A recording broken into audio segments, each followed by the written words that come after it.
Assalamualaikum warahmatullahi wabarakatuh. Waalaikumsalam warahmatullahi wabarakatuh. Waalaikumsalam warahmatullahi wabarakatuh. Bismillahirrahmanirrahim. Alhamdulillahirabbil alamin. Wa afdhalus salati wa tammu taslim ala sayyidina Muhammadin wa ala alihi wa sahbihi ajma'in. Allahumma akhrijna min dhulumatil wahmi wa akrimna bi nuril fahmi waftah alaina bi ma'rifatil ilmi wa sahhil akhlaqana bil hilmi waj'alna mimman yastami'una al-qawla fayattabi'una ahsanah. Baik, rekan-rekan sekalian, malam hari ini kita melanjutkan pembacaan kitab Fiqh Sirah An-Nabawiyah, ya, karya Syekh Muhammad Sa'id Ramadan Al-Buti. Ya, sebagaimana pembahasan pada sejak 3 minggu yang lalu, kita masih membahas soal sejarah perang defensif, ya, bahwa fase dakwah Nabi atau fase penyebaran Islam atau fase sejarah Islam awal itu mempunyai beberapa jenjang, ya, dari mulai fase dakwah sirriyah, kemudian fase dakwah jahriyah, sampai dengan fase perang defensif yang sedang kita bahas pada malam hari ini, ya, di pertemuan yang ke-20, ya. Silahkan teman-teman buka PDF-nya di kitabnya di halaman 297, ya. Halaman 297. Qala al-musannif rahimahullah wa nafa'ana bihi wa bi ulumihi fid dharaini amin. Ghazwatu Banil Mustaliq, perang Banil Mustaliq. Banil Mustaliq ini adalah salah satu qabilah Yahudi, ya. Kemudian yang pernah berperang dengan Nabi, ya. Kemarin kita sudah membahas juga soal qabilah Yahudi yang sebelumnya juga berperang dengan Nabi karena melakukan pengkhianatan, yaitu qabilah Bani Nadir, ya, dan Bani Qainuqa, ya. Sekarang kita akan membahas soal Banil Mustaliq, ya.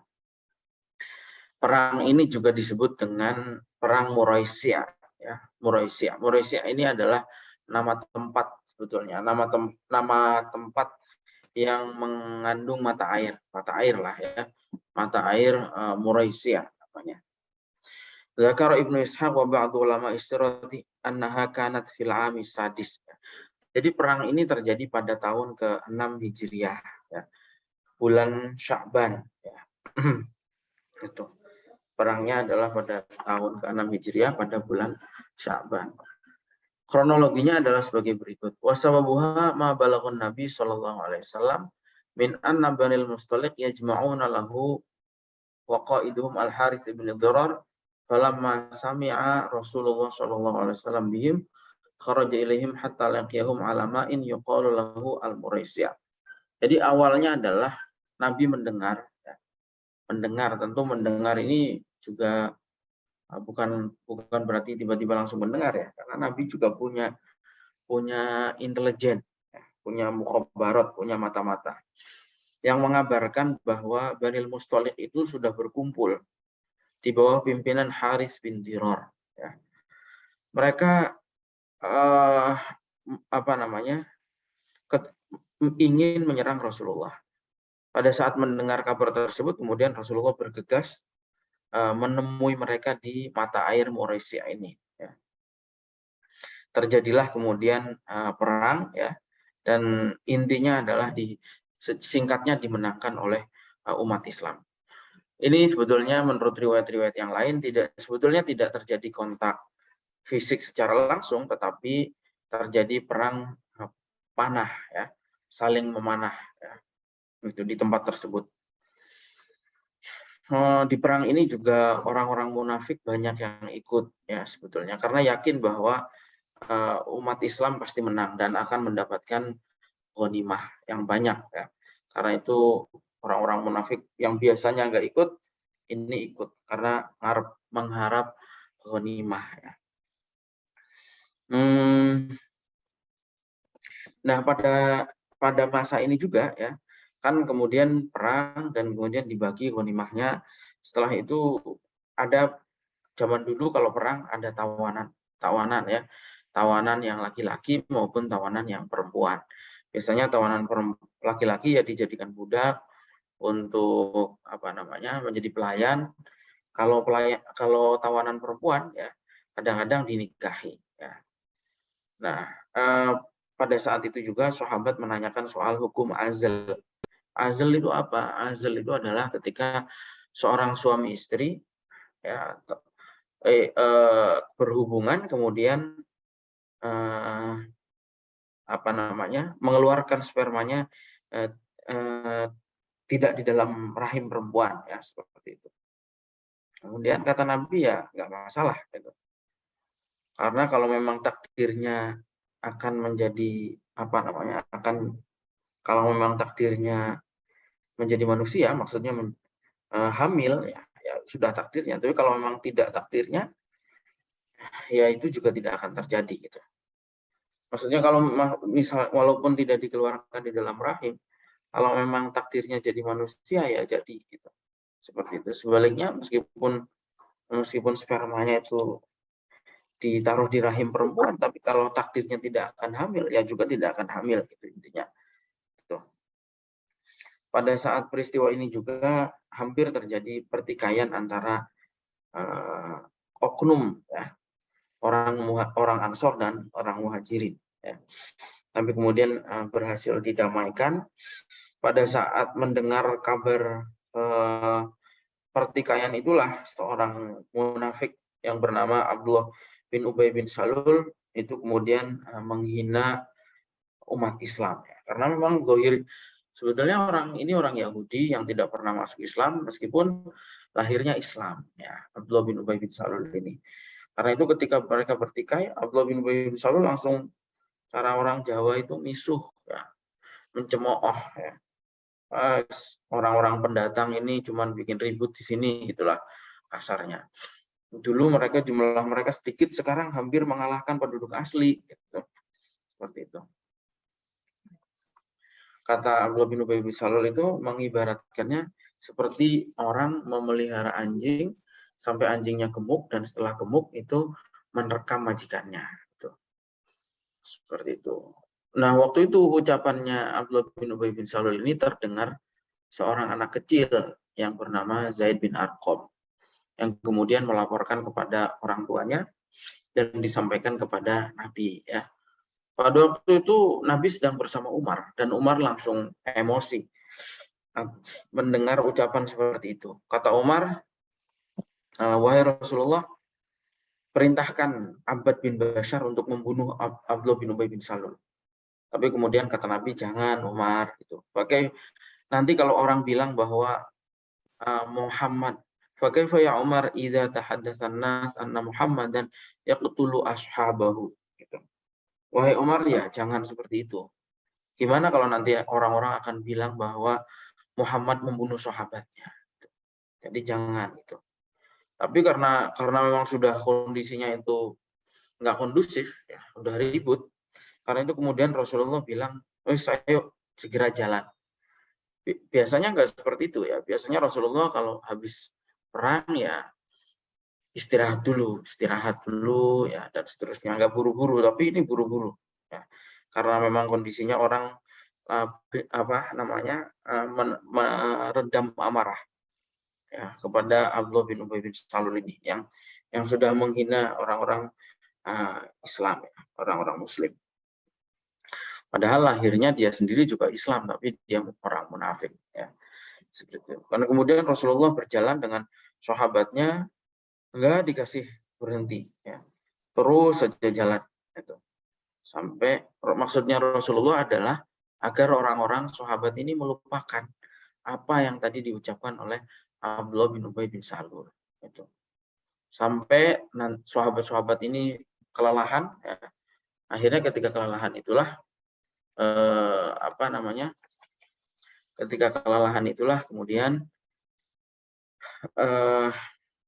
orang-orang tidak sempat membicarakan lagi soal Abdullah bin Ubay bin Salul. Sampai ketika nyampe suatu tempat, orang-orang tergeletak kecapean dan kemudian langsung pada tidur ya, seperti itu.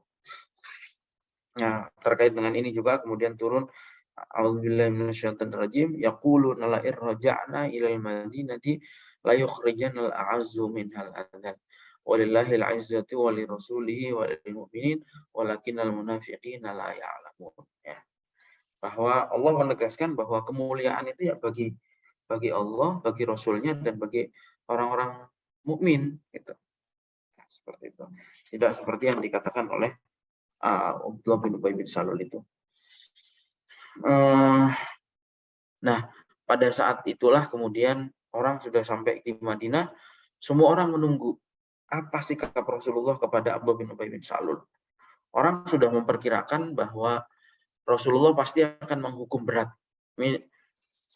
Perkiraan orang-orang yang rasional itu Abdullah bin Ubay bin Salul akan dihukum mati. Ya. Tapi ternyata sampai akhirnya kabar tersebut sampai kepada anaknya, ya, anaknya Abdullah bin Ubay bin Salul. Namanya Abdullah juga ya, Abdullah bin Ubay bin Salul. Sampai di Madinah, Abdullah ini datang kepada Rasulullah. Ya. Kemudian bilang, wahai Rasulullah, innahu balaghani annaka turidu qatla abi. Wahai Rasulullah, saya dengar panjenengan mau membunuh, ingin agar supaya ayah saya dibunuh. Ya. Tuh.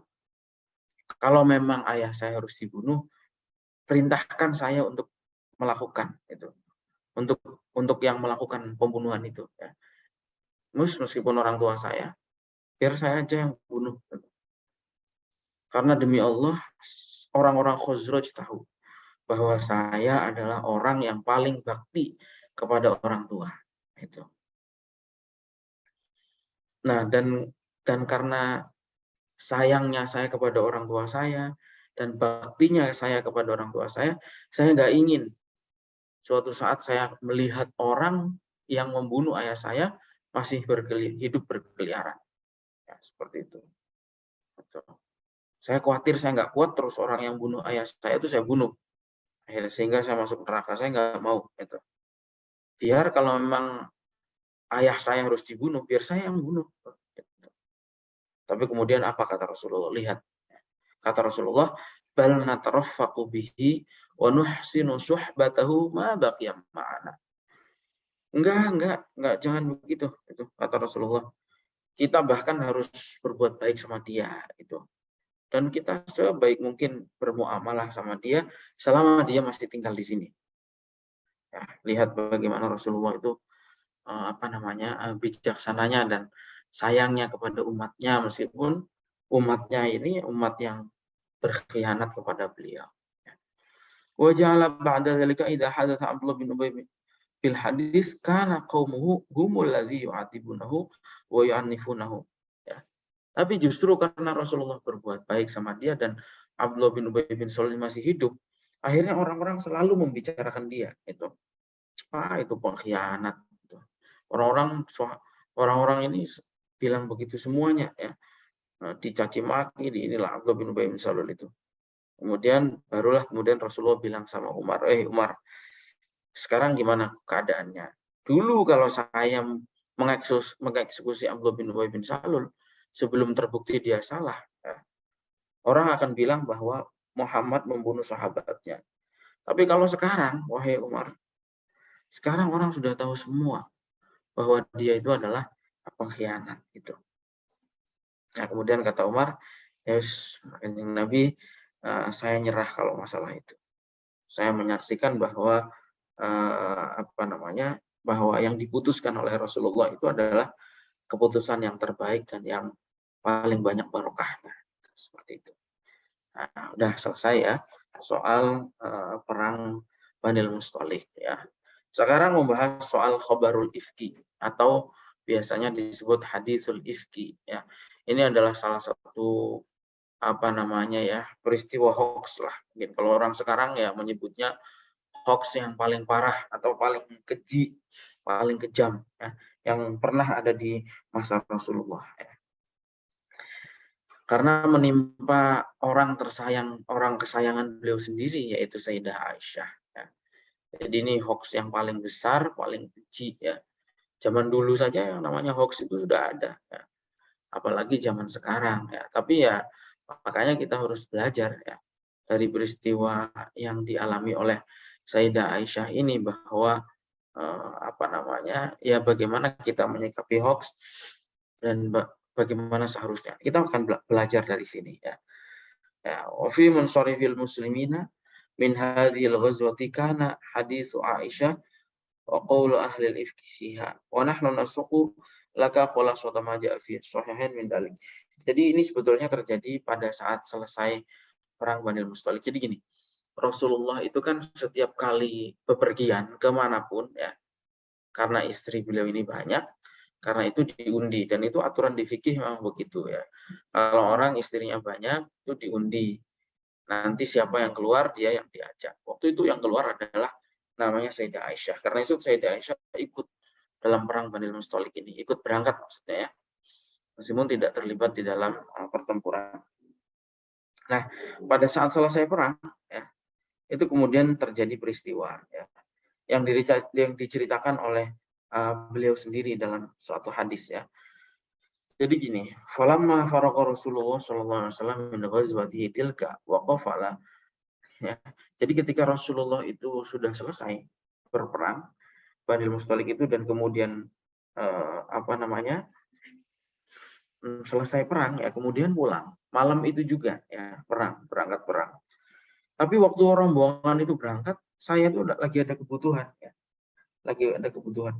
Nah, mungkin kalau zaman sekarang ya mungkin apalah gitu ya. Entah itu ke toilet atau butuh beres-beres atau apa. Nah, ketinggalan rombongan ya. Nah, waktu itu saya ngeraba leher saya ini, kok kalung saya sudah nggak ada gitu. Akhirnya Sayyidah Aisyah nyari kalungnya ini gitu. Nyari kalung, dimuter-muter, akhirnya ketemu gitu. Nah, waktu ketemu itu kan Sayyidah Aisyah ini berangkatnya karena perempuan ya, dia naik sekedup. Sekedup, haudaj kalau bahasa Arabnya. Sekedup atau haudaj itu adalah satu kayak tenda ya, yang dinaikkan di atas unta, yang ditaruh di atas unta itu. Nah, Sayyidah Aisyah itu naik itu. Waktu itu karena beliau ini masih kecil ya, yang membawa sekedup itu atau tenda yang ada di atas untanya itu mengira Sayyidah Aisyah itu sudah naik ya.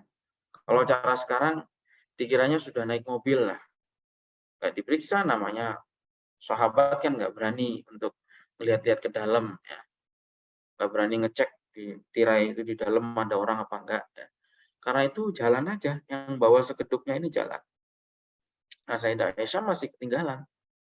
Waktu itu Sayyidah Aisyah itu berharap orang-orang akan kembali nyari beliau ya. Nyari beliau. Akhirnya beliau ketiduran gitu. Ketiduran di tempat tersebut ya. Ketiduran. Nah, satu-satunya orang yang masih tersisa di tempat itu, semua orang sudah pulang. Satu-satunya orang yang masih tersisa adalah seorang sahabat yang namanya Sofwan bin Mu'attal. Ya. Sofwan bin Mu'attal. Ini kalau zaman sekarang, dia ini pasukan sapu bersih. Ya. Dia ini ngecek barangkali ada barang-barangnya sahabat masih ketinggalan. Jadi dia ngecek sebagai pasukan sapu bersih. Ya ini. Kemudian Sofwan ini ketika sedang ngecek barang-barangnya, barangkali ada barangnya sahabat yang hilang, pasukan sapu bersihnya ini si Sofwan tiba-tiba lihat masih ada perempuan gitu. Nah, Sofwan ini mengenali wajahnya Sayyidah Aisyah waktu belum turun ayat hijab. Karena itu Sofwan mengetahui bahwa oh ini Aisyah. Nah, waktu itu Sayyidah Aisyah itu masih tidur karena ketiduran ya. Gitu. Konon ya, ini selingan. Konon Sayyidah Aisyah ini, beliau ini orang sangat cerdas tentu saja ya. Tapi salah satu sifatnya beliau itu mungkin karena ibadahnya banyak, sering ngantuk. Ya. Dan waktu itu kan masih kecil wajar lah. Sayyidah Aisyah ini cerita ngantuknya banyak. Ya. Cerita waktu perang ini ngantuk. Sampai nanti di hadisul ifki akan diterangkan bahwa Barirah itu Bariroh itu pembantunya Rasulullah. Ya. Beliau menyaksikan bahwa Sayyidah Aisyah ini memang sering ngantuk. Bahkan pernah waktu itu dititipi untuk jaga gandum. Jadi gandum itu kalau sekarang beras lah. Kalau di Indonesia ya, nyemur beras, ditungguin biar nggak dimakan ayam. Nah waktu Sayyidah Aisyah itu dititipi untuk menjaga gandum yang lagi dijemur, malah Sayyidah Aisyah itu ketiduran. Akhirnya apa? Gandumnya itu dimakan sama kambing. Itu ceritanya Bariroh. Ya, seperti itu. Nah waktu itu juga Sayyidah Aisyah ngantuk. Nah Sofwan melihat ada Sayyidah Aisyah masih ada di situ. Kata Sofwan nggak bilang apa-apa. Sofwan cuman mengistirja. Istirja ini adalah inna lillahi wa inna ilaihi raji'un. Mengucapkan itu sampai Sayyidah Aisyah itu bangun. Ya. Ketika bangun, Sofwan sudah mendekatkan untanya dan kemudian untanya disuruh deprok. Ya, disuruh duduk ya, untanya itu. Nggak ada kalimat satupun kalimat obrolan antara Sayyidah Aisyah dan Sofwan itu nggak ada sama sekali. Satu kalimat pun tidak ada. Jadi Sofwan cuma innalillahi wa inna ilaihi raji'un untuk membangunkan Sayyidah Aisyah, dan setelah Sayyidah Aisyah bangun, Sofwan menarik untanya itu ya, kemudian didudukkan. Nggak ada obrolan sama sekali. Nah, kemudian Sayyidah Aisyah naik ke atas untanya dan kemudian jalan unta tersebut ya. Sampai akhirnya bisa nyusul pasukan umat Islam yang lagi berhenti itu. Nah, ternyata pada saat itulah, pada saat orang-orang melihat, loh, kok Sayyidah Aisyah datangnya bersama laki-laki lain ini sama Sofwan gitu. Ngapain gitu. Dan kemudian ternyata si Abdullah bin Ubay bin Salul ini sudah menyebarkan kebohongan gitu. Nah, qalat washtaqaitu hina qadimna al-Madinata syahran. Waktu itu udah selesai, waktu itu nggak ada apa-apa sampai akhirnya nyampe ke Madinah itu. Di Madinah Aisyah jatuh sakit selama 1 bulan itu. Karena itu nggak ngerti kondisi di luar itu seperti apa. Nah ternyata di luar itu orang-orang sudah membicarakan Sayyidah Aisyah itu. Sayyidah Aisyah nggak kerasa ya, namanya orang sakit di rumah terus, nggak ngobrol sama siapapun, nggak ngobrol tetangga, nggak ngobrol sama teman. Nah, akhirnya sampai akhirnya Sayyidah Aisyah cuma kerasa aja, aduh Rasulullah ini kok sikapnya lain gitu. Biasanya kalau saya sakit, saya ini dimanja oleh Rasulullah gitu, oleh Nabi, disayang dan seterusnya. Ini kok saya nggak melihat itu dari Rasulullah. Rasulullah berubah ini sikapnya ini. Ada apa ini? Gitu. Ya paling-paling Rasulullah cuman ketika masuk ke kamar cuman nanya gimana keadaannya, cuma seperti itu. Tapi kaku gitu, dingin ya. Gitu. Seperti itu. Sampai akhirnya Sayyidah Aisyah itu suatu hari keluar bersama Ummu Mistah ya. Kemudian dengan Ummu Mistah, nah pada saat keluar itulah ya, Ummu Mistah itu kemudian kata Ummu Mistah apa ini? Kalau merjana serta Mistah, faqalat ta'isa Mistah ya, celakalah Mistah. Loh, kata Aisyah, jangan bilang begitu, celaka gimana maksudnya? Kan Mistah ini kan orang yang ikut perang Badar gitu. Kemudian kata Ummu Mistah, wahai Sayyidah Aisyah, apakah kamu tidak mendengar gitu, soal cerita-cerita yang berkembang, desas-desus yang sekarang sedang berkembang di masyarakat gitu. Nah, mendengar cerita itu Sayyidah Aisyah tambah sakit ya. Sudah lagi sakit ditambah kena fitnah macam-macam ya. Seperti itu. Baru tahu gitu setelah 1 bulan peristiwanya. Malam hari itu kata Sayyidah Aisyah, saya menangis tidak berhenti-berhenti. Gitu.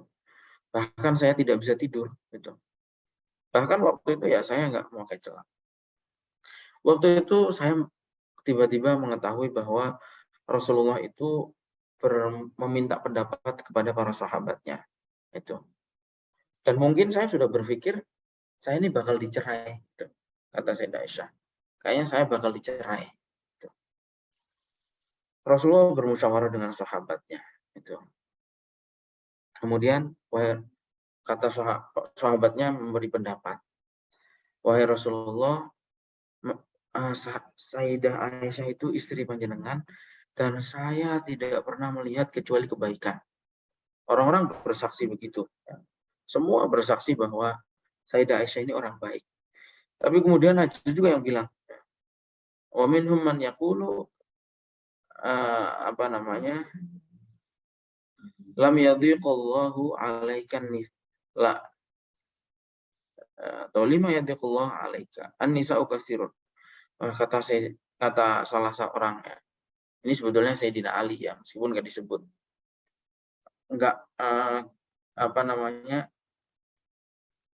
Kata Sayyidina Ali, buat apa pusing wahai Rasulullah, perempuan itu banyak gitu. Ya, seperti itu. Buat apa mikirin itu Rasulullah, perempuan itu banyak, maksudnya nggak cuma Sayyidah Aisyah.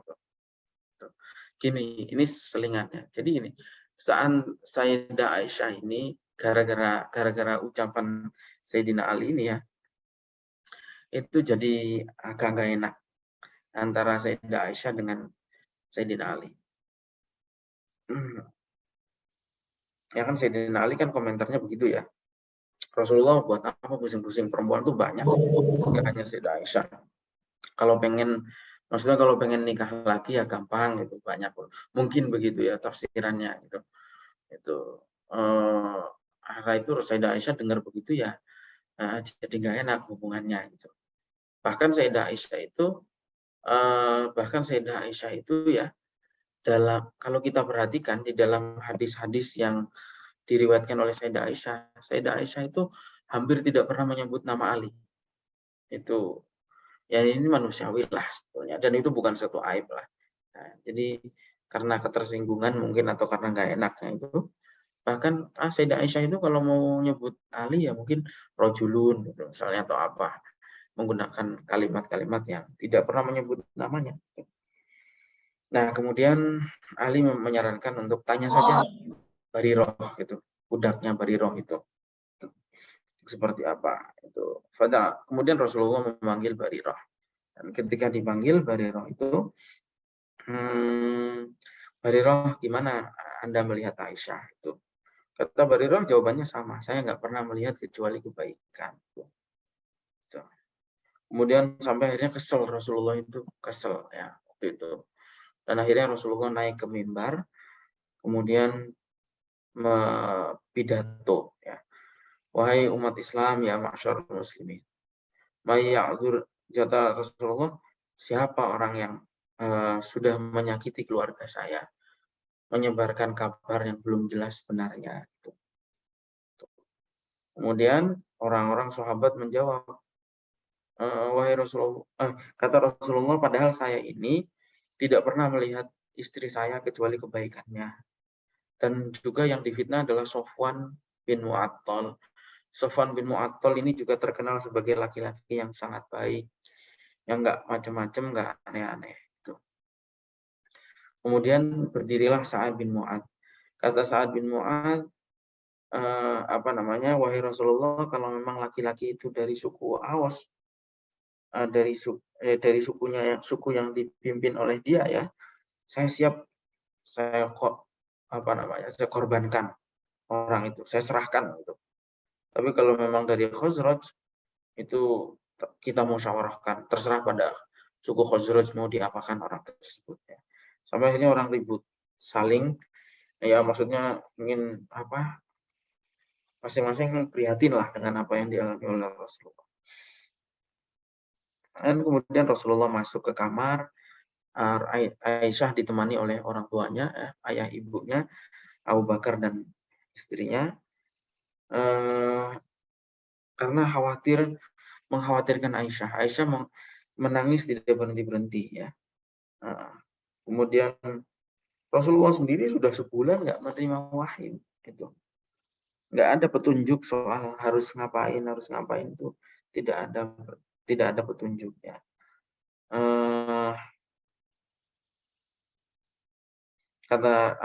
Kemudian kata Rasulullah gini, Rasulullah membaca syahadat dan kemudian bilang kepada Aisyah, wahai Aisyah, kalau memang kamu itu tidak benar, kalau memang yang dikatakan oleh orang-orang itu tidak benar, kamu pasti akan dibebaskan oleh Allah. Maksudnya nanti Allah yang akan membebaskan kamu dari fitnah ini, gitu ya.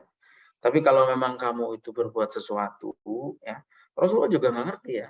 Ini Rasulullah juga tidak tahu Sayyidah Aisyah ini memang salah atau tidak salah, itu belum tahu waktu itu. Ya. Kalau memang kamu itu tidak bersalah, pasti Allah yang akan memberikan kesaksian bahwa kamu tidak bersalah. Tapi kalau memang kamu itu salah, beristighfarlah dan bertaubatlah kepada Allah.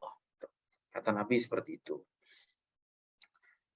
Waktu selesai Nabi bicara, barulah Sayyidah Aisyah itu baru berhenti menangis. Kemudian saya bilang kepada ayah saya, kepada Sayyidina Abu Bakar, ayah tolong bilang dong, bilang apa gitu. Kemudian tapi jawabnya Abu Bakar, demi Allah saya itu nggak tahu harus bilang apa, nggak ngerti saya harus ngomong apa.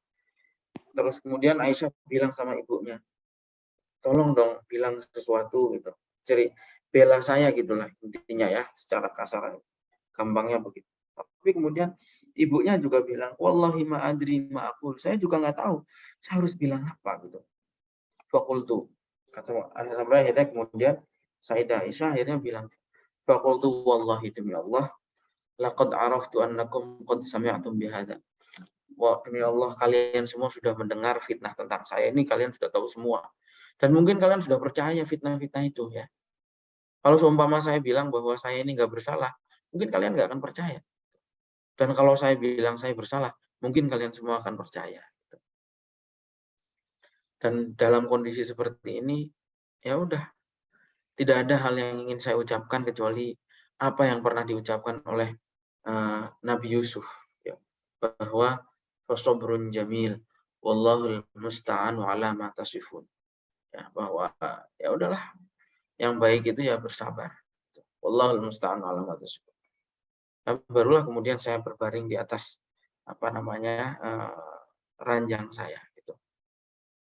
Qalat fawallahi ma rama Rasulullah sallallahu alaihi wasallam majlisahu wala kharaja min ahlil baiti ahadun. Sampai kemudian orang-orang enggak keluar, Rasulullah sendiri jarang keluar karena kabar-kabar ini sangat tidak mengenakan gitu. Gimana lah, bayangkan kondisi seperti ini ya, kondisi ketika Rasulullah keluarganya difitnah dan seterusnya. Dan ini suatu tuduhan yang sangat berat ya. Kita aja coba bayangkan dalam kondisi seperti itu juga sangat berat ya. Difitnah berzina ya. Fitnah selingkuh itu kan enggak ringan ya. Baik bagi suaminya maupun bagi istrinya. Itu sampai ternyata datanglah hari yang membahagiakan ya. Rasulullah waktu itu seperti biasa pada saat menerima wahyu, beliau berkeringat. Ya. Keringat beliau mengucur deras, padahal waktu itu hari yang panas gitu. Karena berat menerima wahyu. Dan kemudian Rasulullah waktu selesai menerima wahyu, wajah Rasulullah berseri-seri dan bahkan Rasulullah tersenyum. Waktu itu Rasulullah masuk ke kamar saya, kata Sayyidah Aisyah, dan kemudian kata Rasulullah, absyiri ya Aisyah. Bergembiralah wahai Aisyah, amallah faqad barra'aka. Karena sesungguhnya Allah sudah membebaskan fitnah yang berkaitan dengan kamu itu. Waktu itu ibunya masih ada di situ dan kemudian kata ibunya, berdirilah wahai Aisyah, ucapkan terima kasih kepada Nabi. Tapi kemudian kata Aisyah, la wallah, enggak. Demi Allah saya tidak akan berterima kasih dan memuji kecuali kepada Allah. Karena Allah lah yang sudah membebaskan saya dari fitnah tersebut. Nah, waktu itu turun ayat apa? Yaitu innalladzina ja'u bil ifki usbatum minkum. La tahsabuhu syarran lakum bal huwa khairul lakum likulli imri'in minhum maktasaba minal ism ila akhir ayat. Jadi udah selesai, barulah waktu itu selesai. Nah, waktu itu Abu Bakar itu ada seseorang yang biasa diberi oleh beliau ya. Namanya Mistah. Itu karena masih kerabat, orangnya juga miskin, rutin dibantu oleh Abu Bakar. Tapi Mistah ini ya yang ikut menyebarkan kabar bohong tentang hadis. Makanya jangan heran ya, suatu saat mungkin ya, meskipun kita juga nggak berharap ya, mungkin orang yang Anda baiki ya, Anda berbuat baik kepada dia, mungkin dia berkhianat. Bisa saja. Wong Abu Bakar saja, Mistah kurang apa? Orangnya fakir. Karena itu rutin dibantu oleh Abu Bakar. Tapi Mistah lah yang menyebarkan kabar hoax tentang Sayyidah Aisyah ini ya Mistah ini. Ya, jadi air susu dibalas air tuba itu ya ada gitu ya. Dan itu juga dialami oleh Abu Bakar. Waktu itu Abu Bakar, demi Allah, mulai sekarang saya sudah nggak mau lagi ngasih apa-apa sama Mistah. Tapi kemudian Abu Bakar ditegur oleh Allah ya di dalam Al-Quran. Ya bahwa memang ya Islam itu intinya ya nggak mengajarkan dendam. Sudah tahu Mistah ini jahat, sudah dikasih sesuatu ya, kemudian malah memfitnah putrinya yang paling dikasihani ya, itu seperti itu. Nah kemudian oke, sekarang ada beberapa pelajaran yang bisa dipelajari dari kisah ini. Yang pertama adalah tentang ghanimah. Tapi itu sudah lewat lah, sekarang sudah nggak ada lagi ghanimah. Yang kedua, pelajaran kedua adalah tentang hukum azl, ya. Hukum mengeluarkan sperma di luar rahim. Ya. Kalau sekarang ini ya kontrasepsi, ya kontrasepsi. Intinya adalah kontrasepsi itu ya diperbolehkan, gitu. Berdasarkan hadis di atas, ya. Diperbolehkan. Toh kalau memang Allah akan menakdirkan seseorang itu hamil, ya hamil juga meskipun minum obat, minum pil, kalau memang jatahnya hamil ya hamil. Jadi kalau memang belum jatahnya hamil, meskipun sudah usaha, sudah macam-macam upaya dilakukan, ya tetap aja nggak hamil-hamil. Jadi intinya apa? Kontrasepsi itu boleh. Gitu. Intinya seperti itu. Catatannya tentu saja kontrasepsi ini jangan digeneralisir sama seperti aborsi ya. Kalau aborsi itu kalau memang sudah ada nyawanya, sudah ditiupkan ruh, maka hukumnya itu haram. Nah, kontrasepsi KB itu boleh dengan syarat ada kerelaan antara suami istri. Kalau suaminya aja yang pengen, istrinya pengen nggak mau, nggak boleh kontrasepsi itu. Atau kontrasepsi membahayakan keselamatan perempuan, ya ibunya, itu juga nggak boleh. Jadi boleh kontrasepsi itu dengan syarat ada kerelaan antara suami istri dan kemudian juga tidak membahayakan keselamatan istri. Gitu. Oke, gitu. Nah, kemudian berikutnya adalah pelajaran berikutnya yang ketiga adalah ini juga dari cerita di atas itu juga menunjukkan bagaimana Nabi itu menyelesaikan persoalan. Ya. Tadi kan diceritakan bagaimana Abdullah bin Ubay bin Salul itu mengucapkan caci maki bahkan ancaman terhadap umat Islam karena Abdullah bin Ubay bin Salul ini orang munafik. Tapi Nabi menyikapinya sama sekali tidak dengan emosional. Ya biasa saja. Waktu orang-orang emosi, semuanya emosi bahwa dia ini pengkhianat dan seterusnya, Nabi tenang saja gitu. Sampai akhirnya persoalan itu selesai sendiri ketika orang-orang semua tahu bahwa dia ini pengkhianat. Coba kalau seumpama dieksekusi sebelum orang-orang tahu, gitu. Itu orang akan menganggap bahwa Nabi itu jahat, sahabatnya sendiri kok dibunuh, seperti itu, dan seterusnya. Padahal Nabi ini, si Abdullah bin Ubay bin Salul itu ya, meskipun orang munafik dan Nabi tahu munafik, orang munafik itu tetap disikapi sebagaimana umumnya orang Islam. Nah, yang keempat adalah terkait dengan hadisul ifki atau kabar hoax yang menimpa Sayyidah Aisyah itu, ya, yang menuduh Sayyidah Aisyah itu telah berzina. Itu adalah salah satu hal yang menyakitkan bagi Nabi sebetulnya. Ya. Bahkan lebih menyakitkan dari yang dahulu-dahulu. Kenapa? Kalau yang dahulu itu ya tantangan dakwah umum. Tapi kalau hal ini itu berkaitan dengan personal. Sudah menyangkut pribadi Nabi dan istri Nabi gitu ya. Makanya memang berat menghadapi ini itu berat waktu itu ya. Tapi ya pelajaran bagi kita lah bahwa bagaimanapun kita nanti di masyarakat, bukan nanti ya sekarang itu ya harus sabar. So, Sayyidah Aisyah aja menerima fitnah, apalagi kita. Kalau difitnah ya sabar aja. Tiru apa yang tadi sudah dicontohkan oleh Nabi, nggak reaktif, nggak menunjukkan kematangan seseorang. Biasa gitu. Hidup bermasyarakat itu harus siap disakiti, ya siap disakiti tetangga, disakiti saudara, itu biasa. Gitu. Nabi saja dulu begitu, apalagi kita gitu ya. Yang udah jelas kalau kita ini udah jelas kotor. Nabi dulu ya, Nabi ini yang orang bersih. Sayyidah Aisyah yang orang soleha ya, itu pun masih menerima fitnah yang keji, ya dituduh berzina. Apalagi cuma kita yang kalau kita ini ya memang kotor. Kalau kita ini aibnya banyak, hanya karena Allah menutupi aib-aib kita saja. Tapi intinya meskipun kita ini difitnah ya kita harus siap menghadapi itu.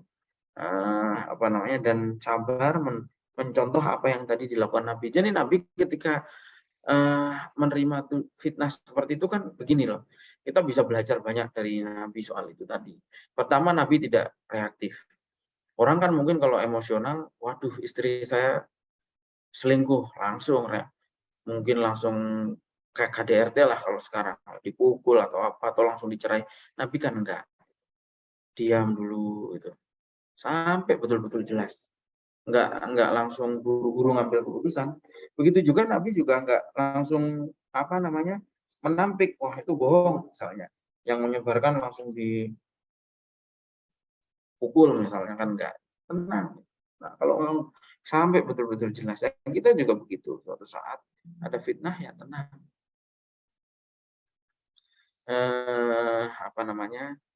Jadi kita juga bisa melihat bagaimana kematangan Nabi itu ya jelas lah. Nabi itu ya memang karena beliau ini Nabi ya sangat matang dalam menghadapi persoalan. Karena persoalan selingkuh itu kan nggak mudah ya. Banyak yang fitnah-fitnah cerai. Padahal belum jelas pasangannya selingkuh bener apa enggak, belum jelas. Gitu. Ada yang tuduhan-tuduhan macam-macam lah. Nah, dan tapi ya kita ini kalau setiap menghadapi persoalan, kita harus sadar betul bahwa setiap persoalan itu akan membuat kita semakin dewasa, semakin matang. Dan itu juga sekaligus, peristiwa ini juga sekaligus menunjukkan bahwa Nabi itu yang manusia biasa, yang tidak mengetahui hal yang gaib. Nabi itu sampai wahyu turun, Nabi nggak tahu hakikatnya gimana. Aisyah ini berselingkuh apa tidak, dia tidak tahu. Dan itu juga menunjukkan bahwa wahyu itu enggak sekarapnya Nabi pengen wahyu terus turun wahyu, itu enggak. Gitu. Nabi yang nunggu-nunggu wahyu kapan turun wahyu. Tapi karena wahyu itu memang hak prerogatifnya Allah, ya Nabi hanya bisa menunggu kapan wahyu itu turun. Yang kelima adalah ada had qadhaf bagi orang yang menuduh orang lain berzina, yaitu dicambuk 80 kali. Oke, sekarang pembahasan berikutnya soal perang Khandaq. Ya. Perang Khandaq. Perang Khandaq ini juga disebut dengan Khandaq itu artinya adalah parit. Ya. Disebut juga dengan perang Ahzab. Terjadi tahun 5 Hijriah. Ini juga terjadi karena pengkhianatan orang Yahudi juga ya dari Bani Nadir yang bersekongkol dengan orang-orang Quraisy untuk menyerbu Nabi. Gitu. Waktu Nabi mendengar dan kemudian Nabi segera menyiapkan pasukan. Waktu itu Nabi ketika mendengar, ya, sekali lagi Nabi mendengar itu ya berarti ada intelijennya Nabi yang di Mekah yang mengetahui setiap gerak-gerik orang Mekah. Ya. Ketika ada ancaman, cepat sekali Nabi mengetahui dan kemudian mengantisipasi. Ya. Nah, waktu itu Nabi kemudian musyawarah dengan sahabatnya, sebagaimana biasa. Ini ada orang Quraisy, jumlahnya sangat besar, bersekongkol dengan orang Yahudi, mau nyerang kita mau ngapain? Apa yang mau kita lakukan? Kemudian banyak usulan macam-macam begini-begini. Akhirnya Salman Al-Farisi mengusulkan kita bikin parit. Dan kemudian Rasulullah keluar dari Madinah menuju ke bukit, dan dari bukit-bukit itu sekelilingnya digali parit. Ya. Tuh, waktu itu orang Arab belum tahu nih teknik membuat parit itu ya belum tahu waktu itu. Waktu itu masih sangat baru ya.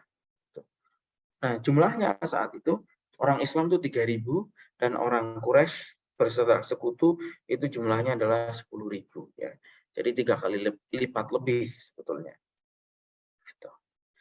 Ya perang itu kan terus berkembang ya. Karena itu dan ya enggak yang seperti ini juga sekarang ya sudah kalau membuat parit itu masih ya, mungkin masih karena orang bersembunyi kan biasanya di parit.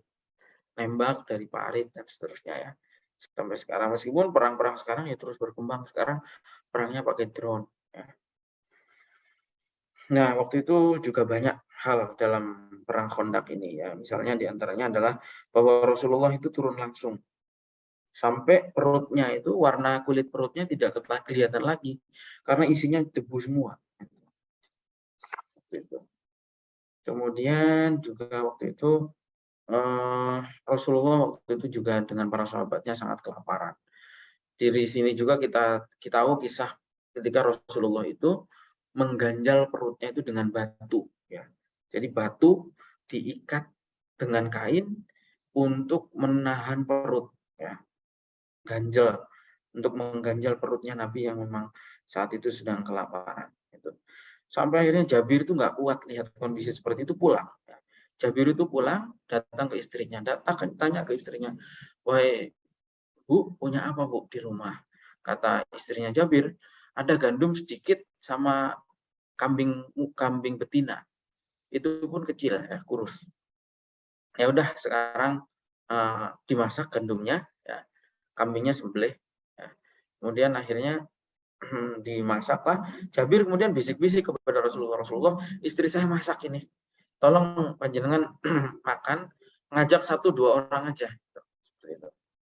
Nah, kemudian Rasulullah tidak kemudian Rasulullah nanya, "Masaknya apa?" "Ya ini Jabir cerita." "Ya udah, biarin makanan itu jangan diangkat dulu dari tungku, biarin aja, taruh di situ." Kemudian Rasulullah woro-woro, ternyata Rasulullah, "Wahai sahabat semuanya, ayo ini Jabir sudah masak ini istrinya, kita semua makan." Wah, sudah Jabir gemeteran ini. Masaknya cuma sedikit kok, Rasulullah malah woro-woro semua orang disuruh makan ini. Gimana ini, celaka ini saya.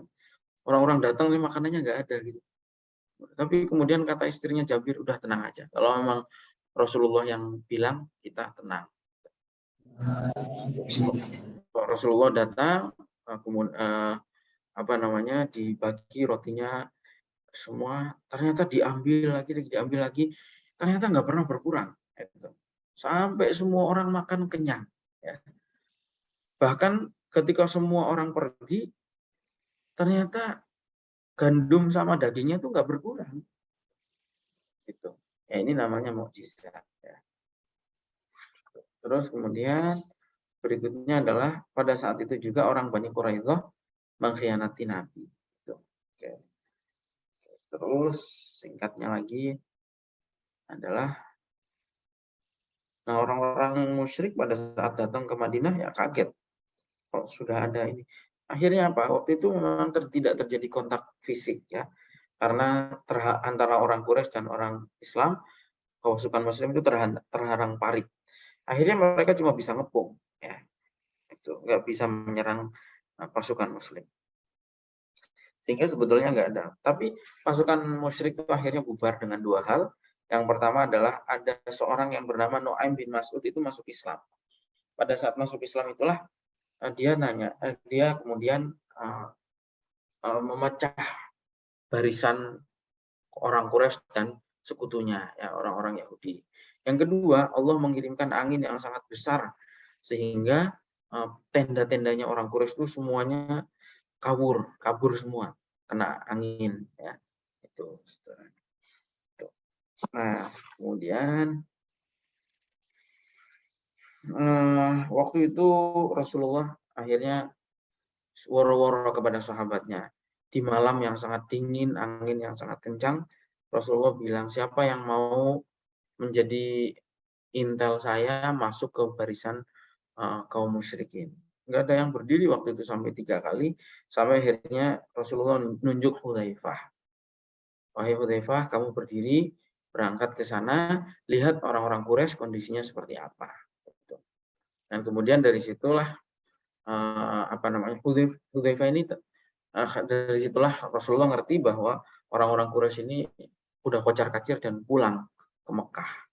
Barisannya sudah pecah, antar mereka sendiri sudah saling curiga, dan kemudian juga kondisinya tidak memungkinkan.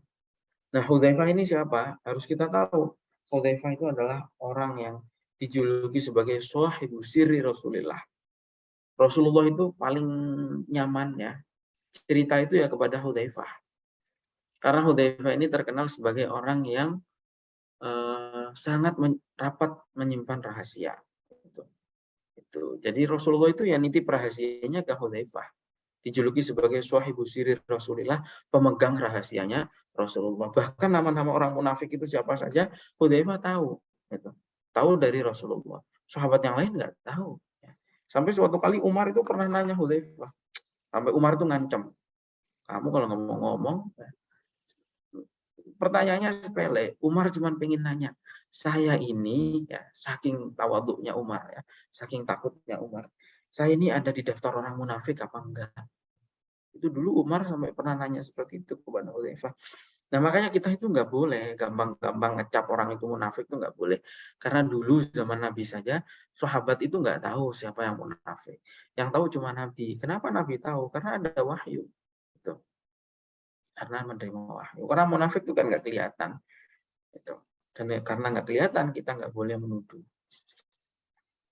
Apalagi yang ngawur itu ya dulu ya waktu pilkada Jakarta dituduh orang munafik terus nggak mau disolati dan seterusnya, itu salah besar itu. Nah, salah besar itu dosa besar.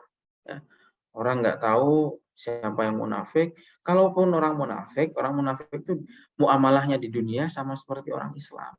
Lihat Nabi memperlakukan Abdullah bin Ubay bin Salul ya sama dengan orang-orang Islam yang lain.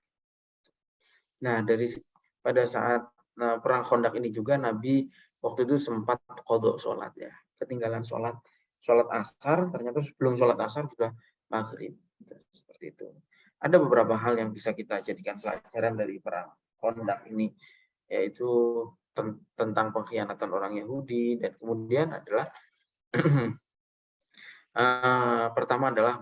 pelajaran pertama adalah bahwa perang menggunakan teknik parit itu adalah yang pertama di Arab, ya.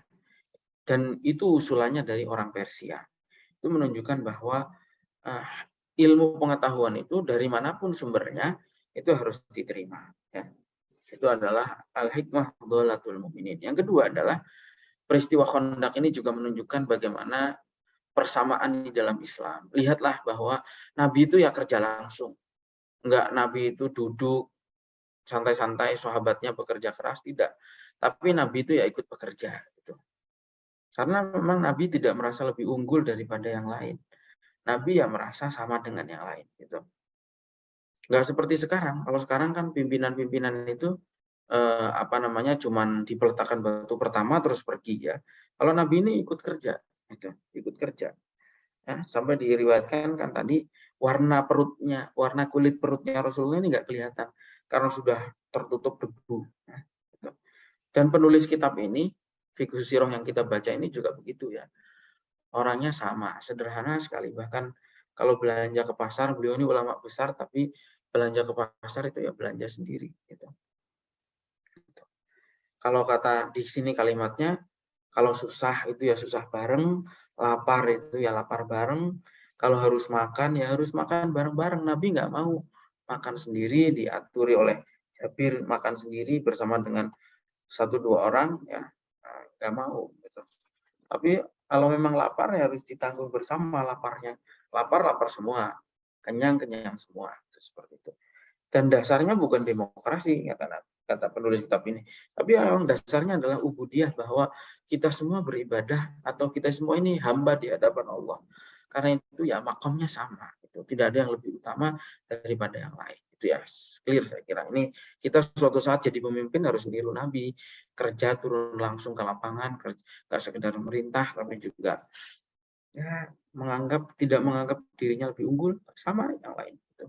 Yang ketiga adalah kita juga melihat dari kisah tadi bagaimana para nabi itu cintanya kepada sahabat itu luar biasa, kasih sayangnya kepada sahabat itu luar biasa. Gitu.